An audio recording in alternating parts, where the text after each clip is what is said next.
다른 사람에 비해 좀 빨리 늙는 것처럼 노화가 빨리 된다거나 살이 좀 잘 찐다거나 우울하다거나 이게 결국에는 다 제 기능을 못하기 때문이에요. 살이 잘 빠지는 체질, 안 늙는 피부 이런 걸 다 결정하기 때문에 우리는 관리를 열심히 해야 되는 겁니다. 건강에 관해서 육각형 인간이 될 수 있는 거예요. 저는 10,000명 이상의 다이어트 커뮤니티를 운영하고 있고요. 운동 강사들 대상으로 다이어트 강의를 하고 있습니다. 또한 다이어트 식단 브랜드 틴키토와 무설탕 한식 브랜드 제로밥상을 운영하고 있습니다. 다이어트가 어렵다고요? 제가 평생 날씬한 몸으로 살게 해드리겠습니다.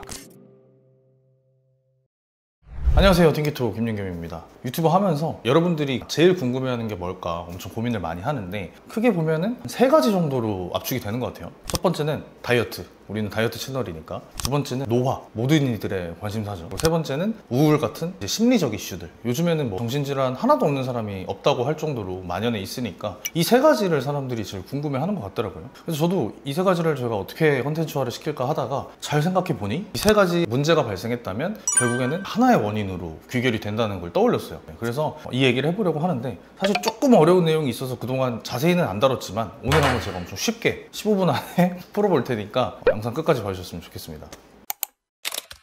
제가 영상에서 맨날 하는 얘기가 인간의 몸은 전부 다 세포로 이루어졌다라고 얘기하죠. 세포가 한 30조, 70조 엄청나게 많은 수로 다 이루어져 있는데 이 세포가 중요한 이유는 엄청 많아요. 뭐 DNA도 있고 뭐 핵도 있고 여러 가지 있겠지만 제일 중요한 이유는 그 안에 미토콘드리아가 있기 때문입니다. 이 미토콘드리아가 뭐냐면 우리가 인생을 사는데 필요한 모든 에너지를 만드는 곳이 미토콘드리아예요. 그래서 세포 내의 발전소라고도 불리죠. 그래서 뭐 다이어트에 관심 있는 사람들이 항상 원하는 게 살이 안 찌는 체질, 그리고 다이어트 할 때 살 쭉쭉 빠지는 체질, 그런 거 원하는데 그것도 전부 다 미토콘드리아에서 결정이 돼요. 왜냐? 이 미토콘드리아가 일을 잘하면 체지방을 에너지로 잘 태워서 쭉쭉 빠지니까. 그것뿐만이 아니라 노화라고 하죠. 뭐 피부가 처지고 주름 생기고 이런 것들도 다 결국에는 피부 세포가 늙는 거거든요. 근데 이 피부 세포에도 마찬가지로 다 미토콘드리아가 들어있어요. 그래서 이 미토콘드리아가 기능이 점점 떨어지고 할 때마다 노화도 가속화됩니다. 물론 그거 말고도 당을 너무 많이 먹는다든지 하면 세포가 직접적으로 손상을 받기 때문에 그런 노화도 있지만 미토콘드리아가 굉장히 중요한 역할을 하고, 우리가 심리적 원인을 겪는 건 다 뇌에서 이슈가 발생하는 거죠. 뇌를 구성하고 있는 것도 세포예요.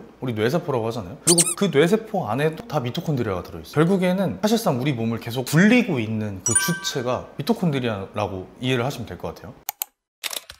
그럼 이제 미토콘드리아가 어때야지 좋은 건데? 라고 궁금하실 것 같은데 2가지가 중요합니다. 미토콘드리아의 질과 양. 당연한 거죠. 우리 몸에 세포가 뭐 30조 개가 있다고 하는데 세포 하나당 미토콘드리아가 수십 수백 개가 들어있어요. 이 조그만 세포 하나에. 그래서 세포 하나당 미토콘드리아가 많은 사람일수록 더 많은 에너지를 만들 거고, 그 미토콘드리아 하나가 더 양질의 에너지를 만든다면 당연히 더 건강한 삶을 살 수 있겠죠. 그래서 미토콘드리아는 양과 질이 모두 중요합니다. 원래 우리는, 인간은 전부 다 건강한 미토콘드리아를 갖고 있어요. 그래서 완전 자연주의적인 삶을 산다거나 그런 사람들 보면은 현대사회에 약간 찌들어있는 음주나 나쁜 음식 이런 거 많이 먹은 사람들에 비해 훨씬 동안인 사람들도 있고 항상 에너제틱한 사람도 있고, 그런 사람들이 보면 자연주의적인 삶을 좀 지향하면서 그 덕에 건강한 미토콘드리아를 유지하고 있는 분들이 많아요. 뭐 동안인 분들, 평생 날씬하게 사는 분, 다 공통점이 미토콘드리아입니다. 미토콘드리아가 건강하지 않거나 아니면 그 수가 줄어들어 있는 사람은 어떠냐? 딱 반대를 생각하면 될 것 같아요. 몸에서 에너지를 못 만드니까 기운이 없고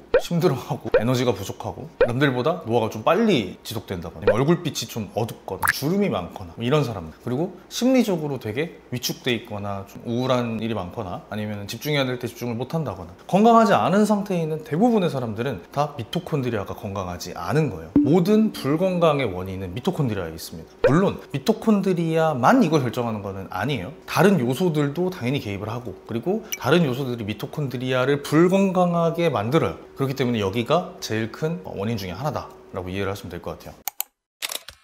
미토콘드리아가 왜 안 건강해지느냐? 가장 큰 이유는 활성산소입니다. 활성산소를 발견하신 분이 노벨상을 받았어요. 물론 아주 옛날 얘기지만. 그래서 이름은 다 많이 들어보셨을 것 같아요. 근데 정확하게 활성산소가 뭔지는 잘 모르는 분들이 많을 것 같아요. 자, 간단하게 설명을 해드리면 미토콘드리아가 에너지를 만든다 그랬죠. 이 에너지를 만들 때는 항상 산소가 필요해요. 그래서 인간이 숨을 못 쉬면 죽는 거예요. 근데 에너지 하나를 만들 때 산소를 100을 가져다 쓴다고 하면 필연적으로 100 중에 한 5 정도에 해당하는 활성산소라는 게 발생을 해요. 공장으로 치면 매연 같은 거예요. 제품의 에너지라고 치면 제품을 만드는 과정에서 공장 매연이 이렇게 나가잖아요, 굴뚝에. 그런 거라고 생각을 하시면 돼요. 근데 얘가 왜 문제가 되느냐? 분자 구조가 불안정하기 때문이에요. 정확히 얘기하면 우리 모든 분자는 이렇게 전자가 쌍을 이루고 있어야 돼요. 그래야지 안정화된 상태가 유지가 되는데, 여기서 만약에 전자가 하나가 없으면 얘네가 불안해요. 있어야 될 게 없으니까 막 긴장되고 막 불안하고 하는 거예요. 그럼 얘가 몸을 왔다 갔다 하면서 다른 세포에 있는 전자를 하나 뺏어와요. 이렇게 해서 그 세포를 불안정하게 만들어 버리는 거예요. 만약에 활성산소가 우리 몸에 엄청 많다, 그러면은 그렇게 남의 거 뺏는 애들이 막 온몸에 돌아다니면서 건강한 세포들 계속 망가뜨리겠죠. 전자를 뺏어가면서. 이게 노화와 뭐 질병, 불건강의 거의 대부분의 원인입니다. 그래서 활성산소가 굉장히 나쁜 거고, 이 활성산소를 막아주는 걸 이제 우리가 항산화라고 하죠. 이 항산화도 마찬가지로 활성산소가 아까 전자가 하나 부족한 거라고 했는데, 항산화제, 뭐 비타민 C, 비타민 E 이런 애들은 그 활성산소한테 전자를 하나 주는 거예요. 그럼 이 활성산소가 다시 안정화가 되면서 세포를 손상을 안 시키겠죠. 이게 항산화제의 원리고, 조금 더 구체적으로 얘기하면 항산화가 아니라 환원. 그러니까 활성산소가 전자를 뺏어오는 거는 산화라고 하고, 얘한테 다시 전자를 돌려주는 거는 환원, 되돌려 놓다, 환원이라고 해요. 그래서 항산화제는 정확히 얘기하면 환원제이기도 한 거죠. 이제 뭐 생리학 공부해보신 분은 아마 산화환원 반응을 아실 텐데, 거기서 이해를 하시면 될 것 같고, 우리가 항산화제로 알고 있는 비타민 C, 비타민 E, 되게 유명한 글루타치온, 알파리포산, 코엔자임 큐, 코큐텐이라고 하죠. 이 5개가 전부 다 항산화 물질이에요. 제가 나중에 얘기를 하겠지만 이 5개가 우리 몸에 전부 다 있어야 제대로 된 항산화가 됩니다. 왜냐면 비타민 C가 활성산소한테 전자를 줘서 항산화를 시키고 나면 이 비타민 C가 또 활성산소랑 비슷한 역할을 하게 돼요. 그러니까 내가 얘를 위해 희생하고 내가 나쁜 애가 되는 거예요. 그래서 얘네를 서로 이제 꼬리를 물면서 도와주는 5개의 물질이 있는데, 걔네를 항산화 네트워크라고요. 요거는 제가 다음에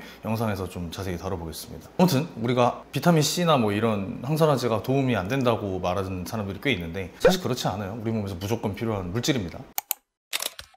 자, 그러면은 결국에 활성산소를 아예 안 만드는 거는 불가능하죠. 근데 어쨌든 활성산소가 나오면 노화나 세포 손상이 진행이 되니까 이 활성산소를 최대한 덜 만들고, 만들어진 활성산소를 최대한 항산화시키는 이 2가지 작업이 필요할 거예요. 항산화시키는 건 아까 제가 얘기한 항산화 네트워크 물질 5개, 얘네를 먹으면 도움이 되고, 활성산소를 안 만들려면 어떻게 해야 될까? 활성산소를 가장 많이 만드는 원인이 몇 가지 있는데, 첫 번째는 과식이에요. 우리 몸이 음식을 많이 먹고 이걸 많이 소화시키고 뭐 흡수하고 이런 과정에서 활성산소가 100 중에 5, 이 비율은 동일할지언정 그 총량이 많아지게 돼요. 그래서 과식이 노화에 가장 직결된다라는 얘기 엄청 많이 들어보셨을 거예요. 요즘에 저속노화 식단이라고 해서 정의원 의사 선생님께서 되게 많이 주장하시는 그런 식단이 있는데, 이 식단도 결국에는 약간 저탄수나 과식을 좀 방지하고 활성산소를 최대한 덜 만든 약간 그런 식단. 근데 그 중에서 활성산소 많이 만드는 것 중에 하나가 탄수화물과 당이기 때문에 걔네를 많이 줄여주는 방향으로 짜여져 있는 걸로 알고 있어요. 그리고 2번째는 스트레스를 받을 때도 활성산소가 엄청나게 많이 나옵니다.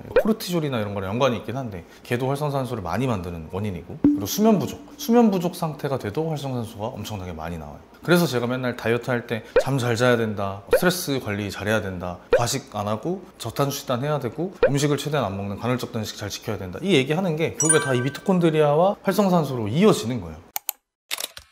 미토콘드리아에 대해서 이제 알게 된 분들은 이미 많은 습관으로 미토콘드리아를 손상시키고 계셨던 분이 있을 거예요. 과식도 많이 하고 잠도 안 자고 스트레스 많이 받고 하셨던 분들, 이런 분들한테는 이 미토콘드리아를 다시 회복시키는 게 굉장히 중요할 겁니다. 그 방법을 알려드릴 건데, 첫 번째는 너무 간단해요. 잠을 잘 자야 됩니다. 잠을 자는 동안 우리 몸이 손상된 세포를 회복시켜요. 이때 미토콘드리아도 같이 회복이 되겠죠. 그래서 저희가 최근에 그 블루라이트를 차단하는 그 주황색 안경에 관한 영상도 올렸었고, 수면 어플을 제가 추천해드리기도 했고, 이게 다 잠을 잘 자게 하기 위한 방법이었어요. 그리고 2번째는 염증을 줄여야 돼요. 우리 몸에서 일어나는 염증들도 결국에는 미토콘드리아와 세포를 손상시키고 활성산소를 만들기 때문에 염증을 줄이는 방법을 찾아야 되는데, 제일 좋은 게 바로 식단입니다. 우리 몸에는 염증을 만드는 물질과 염증을 줄여주는 물질이 공존하고 있어요. 만드는 애는 오메가6, 줄여주는 애는 오메가3입니다. 물론 얘가 둘 다 좋은 친구예요. 오메가6도 염증을 만들지만, 염증 우리 몸에 꼭 필요한 신체 반응이기 때문에 6가 없으면 안 돼요. 근데 현대인들은 곡물이나 가공식품으로 인해 6가 이미 체내에 너무 많기 때문에, 너무 많은 상태에서 3를 높여가지고 균형을 좀 맞춰주는 게 중요해요. 물론 6를 많이 만드는 음식을 줄이는 것도 당연히 중요하지만, 미토콘드리아를 빠르게 회복시키는 방법도 존재를 합니다. 그게 뭐냐? 저희가 맨날 얘기하는 키토제닉 다이어트예요.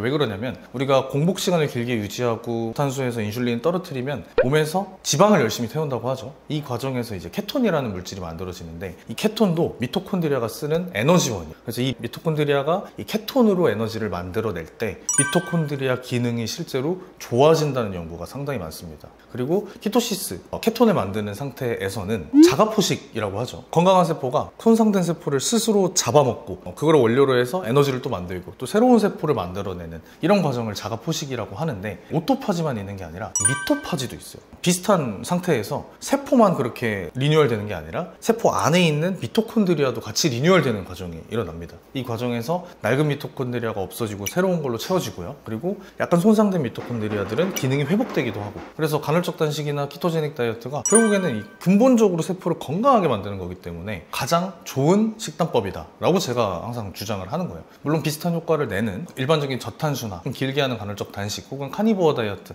이런 것들도 전부 다 비슷한 효과를 낼 수 있어요. 자기가 오래 유지할 수 있는 식단을 선택하는 게 제일 중요합니다. 그 다음 중요한 방법은 운동이에요. 왜냐? 아까 얘기했듯이 미토콘드리아가 하는 일이 에너지원을 가지고 실질적으로 에너지를 만들어내는 거라고 했죠. 근데 운동을 할 때는 에너지를 많이 만들어야 됩니다. 많이 필요하니까. 그래서 운동은 미토콘드리아 자체를 건강하게 하는데 아주 좋은 수단이에요. 옛날에 얘기했던 게 운동으로 인한 에너지 소비량이 다이어트 효과에 그렇게까지 도움이 되지는 않는다. 실질적인 에너지 소비량이 높지는 않다. 그럼에도 운동은 해야 된다. 이렇게 말씀드렸는데 그 이유가 운동할 당시에는 에너지 소비량이 엄청나게 늘어나지는 않아도 미토콘드리아가 건강해지면서 에너지를 원래 잘 쓰는 체질로 바뀔 수 있는. 근데 여기에 효과가 좋은 게 근력 운동도 좋지만 유산소 운동이 조금 더 좋습니다. 왜냐면 이 미토콘드리아가 에너지를 만들 때 쓰는 재료가 여러 가지예요. 첫 번째는 탄수화물이 포도당 변환되고 포도당이 미토콘드리아에서 에너지로 쓰이기도 하죠. 두 번째는 지방, 체지방이 지방산이 되고 이 지방산을 미토콘드리아가 에너지로 태우는데 이 지방산을 태울 때 만들어지는 에너지량이 훨씬 많아요. 에너지를 세는 단위를 ATP라고 해요. 당으로 ATP를 만들 때는 이제 하나당 36개? 이 정도로 만드는데 지방산을 태워서 에너지를 만들면 ATP가 108개인가?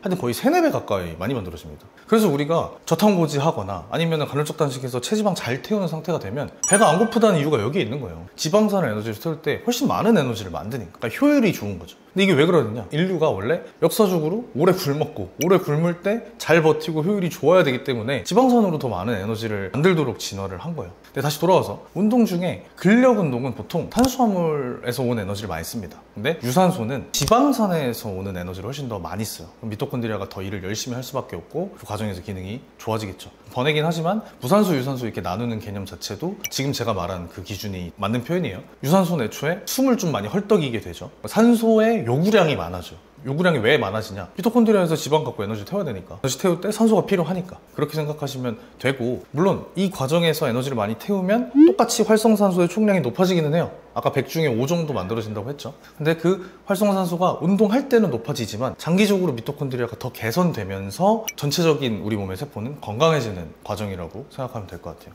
활성산소가 그럼 만들어지는 비율이 100 중에 5라고 하셨잖아요. 근데 그럼 좋아진 미토콘드리아는 그만큼 활성산소를 덜 만들 수도 있나요?